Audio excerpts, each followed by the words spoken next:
Class 9 के बच्चों, हिंदी की कक्षा में आप सबों का स्वागत है। आज हम लोग रसखान को पढ़ेंगे। रसखान कृष्ण भक्त मुस्लिम कवियों में श्रेष्ठ स्थान रखते हैं। इनके जन्म को लेकर विद्वानों में मतभेद है। कुछ इनका जन्म 1533 ईस्वी मानते हैं और कुछ 1548 तो कुछ 1553। इनका जन्म दिल्ली के एक प्रतिष्ठित पठान परिवार में हुआ और उनका वास्तविक नाम सैयद इब्राहिम था। कृष्ण भक्त होने की वजह से, कृष्ण के भक्ति के प्रभाव में आने के कारण इन्होंने गोकुल में रहना आरंभ कर दिया। फिर वे गोस्वामी विठल दास जी के शिष्य बनकर वृंदावन आ गए। सदैव कृष्ण भक्ति में लीन रहने के कारण लोग इन्हें रसखान कहने लगे, अर्थात रस की खान, प्रेम की खान। कुछ विद्वान इनका देहावसान 1614 ईस्वी तो कुछ 1628 ईस्वी मानते हैं। बच्चों, हम लोग अब रसखान के सवैये पढ़ेंगे। रसखान के बारे में हम यही कहेंगे कि रसखान कृष्ण की लीला भूमि वृंदावन और मथुरा दोनों से प्रेम करते हैं। क्योंकि उनका संबंध अपने आराध्य श्री कृष्ण से है, इसलिए वे वहां के मनुष्य पशु पक्षी के रूप में ही ब्रज में जन्म लेना चाहते हैं। वे उनके प्रेम में गोवर्धन पर्वत का पत्थर बनना चाहते हैं। ग्वाल के रूप में कृष्ण ने जो कम्बल और लाठी उपयोग में लाए थे, उन्हें पाने के लिए, उनके लिए वे संसार के तीनों लोगों के सुख को भी छोड़ने को तैयार देखे जाते हैं। वे कृष्ण जैसे रूप धारण करना चाहते हैं, तो इस तरह ऐसे सुंदर सुंदर मनोरथ उनके विचार इन सवैये में हैं। तो हम लोग इनके सवैये को आज पढ़ते हैं। निकालिए पाठ्यपुस्तक पेज 112। पहला सवैया देखिए। मानुष हो तो वही रसखानी, बसो ब्रज गोकुल गांव के ग्वारन। जो पशु हो तो कहा बस मेरो, चरो नित नंद की धेनु मझारन। पाहन हो तो वही गिरि को जो, कियो हरि छत्र पुरंदर धारण। जो खग हो तो बसेरो करो, मिली कालिंदी कूल कदम्ब की डारन। कवि कृष्ण के प्रेम में इतने लीन हैं, इतने तल्लीन हैं कि उनकी इच्छा है कि यदि मेरा जन्म मनुष्य के रूप में पुनः हो तो मैं ब्रज और गोकुल के गांव के ग्वालों के बीच में ही रहूं। कवि कहते हैं, यदि मैं पशु में जन्म लूं तो नित्य नंद के गायों के बीच रहूं। रसखान की इच्छा बस इतनी है कि विधाता यदि उन्हें पत्थर बना दे तो उसी गोवर्धन पर्वत का पत्थर बनाए, जिसे ब्रज की रक्षा करने के लिए इंद्र के कारण कृष्ण ने छतरी की भांति उठा लिया था। कवि की कामना है, यदि मैं पक्षी बनूं तो मेरा बसेरा यमुना के तट पर स्थित वही कदम्ब वृक्ष हो, जिनके नीचे श्री कृष्ण खड़े होकर अपनी सुंदर बांसुरी बजाते थे। कहने का तात्पर्य यह है कि रसखान प्रत्येक स्थिति में कृष्ण के निकट रहना चाहते हैं, उनका निकटतम सानिध्य पाना चाहते हैं। इन पंक्तियों में आपने कृष्ण के प्रति रसखान का प्रेम और भक्ति दोनों को देखा। यहाँ कृष्ण के प्रति उनका समर्पण भाव व्यक्त होता है। अब दूसरे सवैये को पढ़ेंगे। देखिए पेज 113 पर।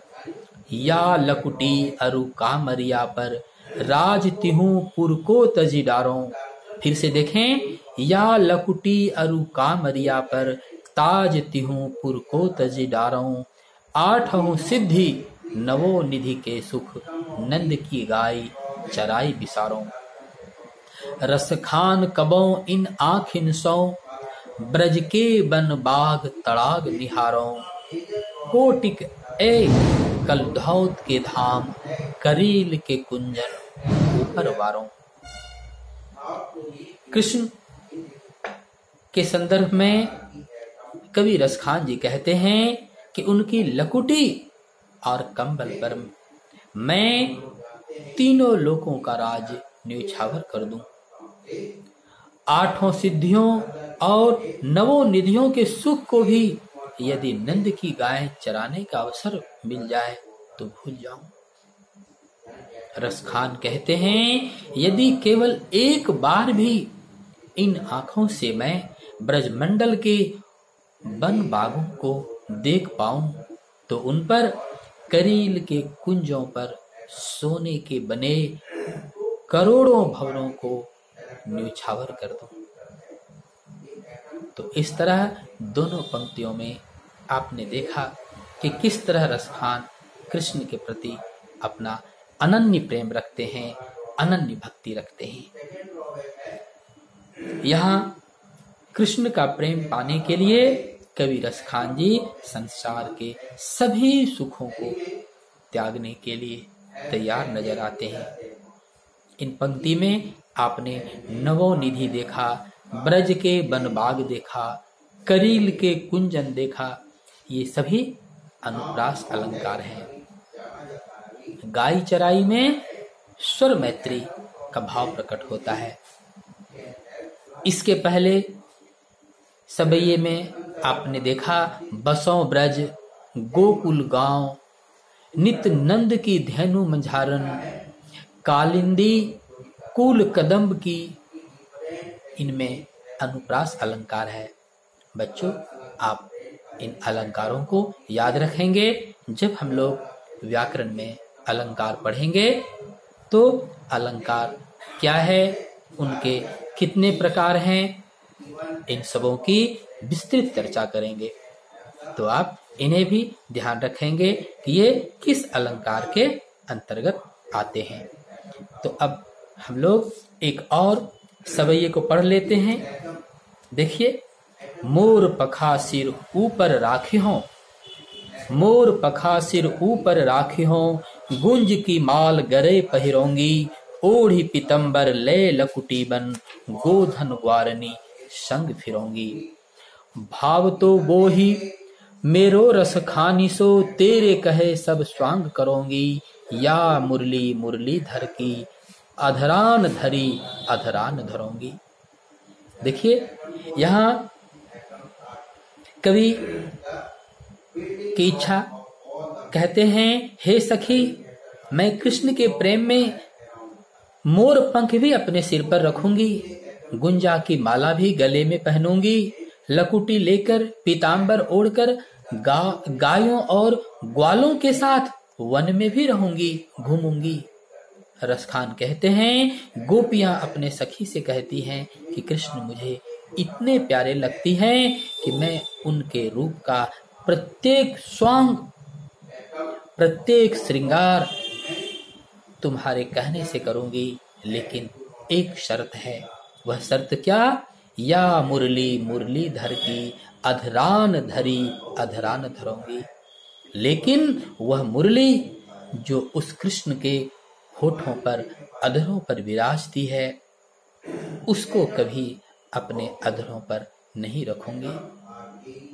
यानी हम सारे स्वांग करेंगे, सभी रूप धरेंगे, लेकिन अपने होठ पर मुरली नहीं रखेंगे, क्योंकि उन्हें पता है कि मैं कृष्ण की तरह कभी वंशी बजा नहीं सकता।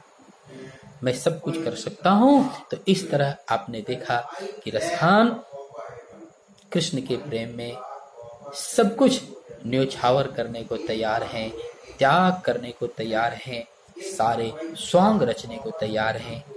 यहाँ पर लकुटी, गोधन, ग्वारिन, सब स्वांग, इनमें अनुप्रास अलंकार का प्रयोग हुआ है। तो बच्चों, आज हमने 3 सवैयों को पढ़ा। अब जो एक बचता है उससे हम लोग नेक्स्ट डे पढ़ेंगे, और इनके साथ साथ उस दिन हम लोग प्रश्न अभ्यास पर भी आएंगे।